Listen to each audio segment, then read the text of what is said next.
Part four میں ہم آپ کو پتہ ہے کہ گرامر دیکھتے ہیں.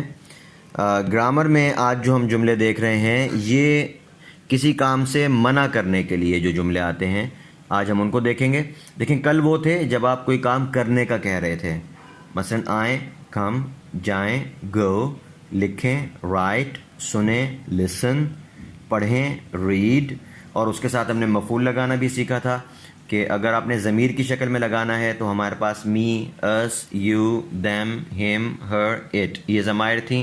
جیسے مثلا ریڈ اٹ, اسے پڑھیں, ٹیل می, مجھے بتائیں. تو اس طرح سے ہم نے پڑھا تھا. یا ہم آبجیکٹ یعنی مفعول کی جگہ پہ ہم کوئی ناؤن, کوئی اسم بھی لگا سکتے ہیں. جیسے پرنسپل کو بتائیں, tell the principal, tell the principal. کہانی پڑھیں, ریڈ دا اسٹوری, تو دا اسٹوری لگا دیا.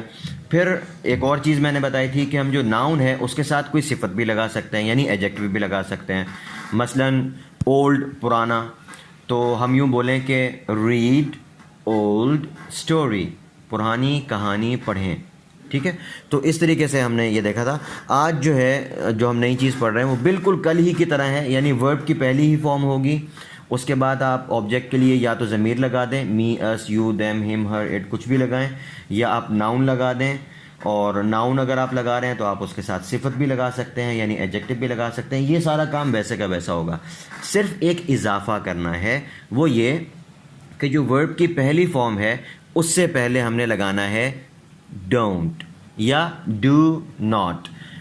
ڈونٹ جو ہے وہ ڈو ناٹ ہی کی ایک جو ہے وہ مختصر فارم ہے, یعنی ڈو ناٹ میں سے ڈو کا جو او ہے اس کو این کے بعد جو او ہے, ناٹ کا او, اس او کو ہم حذف کر دیتے ہیں اور اس کی جگہ پہ اپسٹرافی لگا دیتے ہیں اور ڈو ناٹ اس کو ملا کر لکھتے ہیں اور اسے پڑھتے ہیں ڈونٹ, ڈونٹ.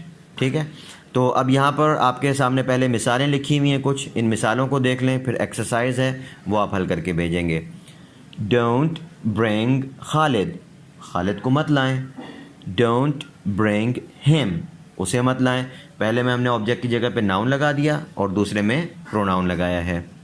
آگے دیکھیں, ڈونٹ برنگ نیو اسٹوڈنٹ, نئے طالب علم کو مت لائیں. اب یہاں پر ہم نے پہلے ڈونٹ لگایا, پھر ورب کی پہلی فارم ہے اور آبجیکٹ میں ہم نے ایک ناؤن لگایا ہے اور ناؤن کے ساتھ ہم نے اس کی صفت بھی لگا دی ہے, ایڈجیکٹو یعنی. تو new student, don't bring new student. آگے, don't leave the country, don't leave the country. Don't leave me, don't leave cargo. Don't sell furniture, don't sell latest furniture, don't sell them.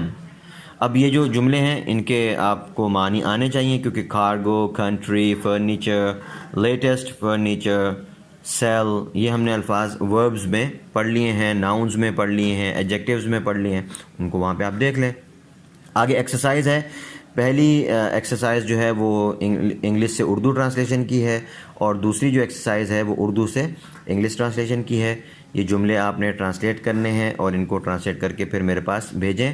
Part 4 کی جو exercise ہوتی ہے اسے آپ لکھ کر بھیجیں میرے پاس, چاہے تو ٹیکسٹ میسج بنا کر وہ واٹس ایپ کر دیں یا کاپی میں لکھیں اور لکھنے کے بعد اس کی تصویر لے کر مجھے بھیجیں.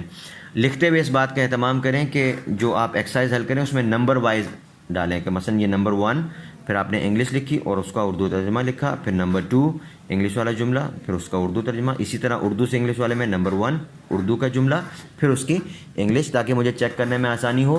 اور جب میں آپ کو غلطی بتانا چاہوں تو میں بتاؤں گا کہ ایکسرسائز نمبر 2 کے جملہ نمبر 2 میں یہ غلطی ہے, جملہ نمبر 1 میں یہ غلطی ہے, اس طریقے سے. ٹھیک ہے, تو یہ ایکسرسائز آپ لکھ کر حل کریں گے.